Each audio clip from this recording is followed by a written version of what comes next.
قريت كتب عربي وانجليزي عن الحزن وبرضه مش عارفة ايه السبب. يا ترى المشكلة فيا انا ولا الظروف هي اللي خلتني كده؟ مين الصح ومين الغلط؟ انا اللي اخترت اكون حزينة وحياتي كئيبة،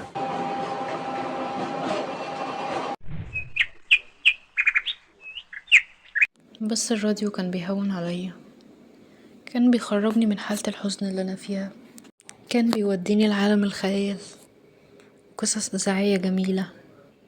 كنت بحس ان الراديو دنيا تانية غير اللي احنا عايشينها، ودنيا احلى. Well, good things don't last, and life moves so fast. I'd never ask who was better, 'cause she couldn't be more different from me.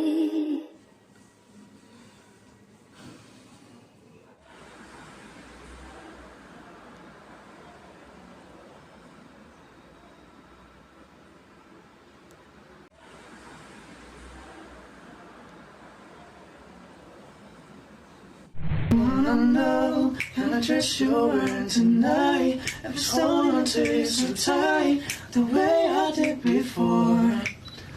I overdosed, should've known your love was a game. Now I can't get you out of my brain. Oh, it's such a shame that we don't talk anymore. That we don't talk anymore. That we don't talk anymore like we used to do.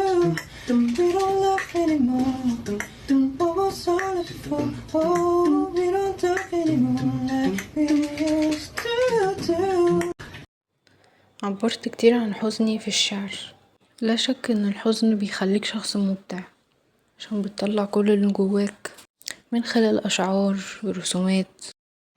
بس انا مش عايزة اكون مبدعة، انا عايزة اكون مبسوطة.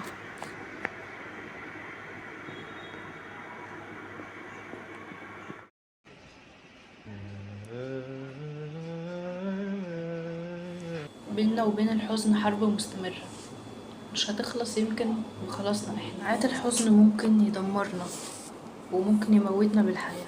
لا شك ان كلنا بنمر بفترات صعبة في حياتنا، الحزن او الاكتئاب الاتنين لو استسلمت لهم يبلعوك وما يرجعوكش تاني.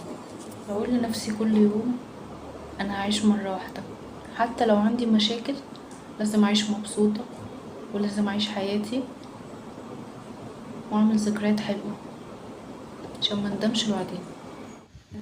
ابقى غبي لو ضيعت عمري في الحزن والزعل على اللي فات.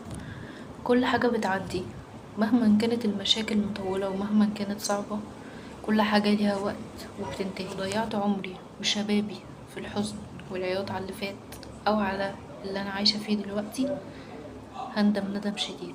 هندم ان انا مضحكتش، هندم ان انا فوتت خروجة، هندم ان انا ما عملتش ذكريات حلوة مع الناس اللي بحبهم.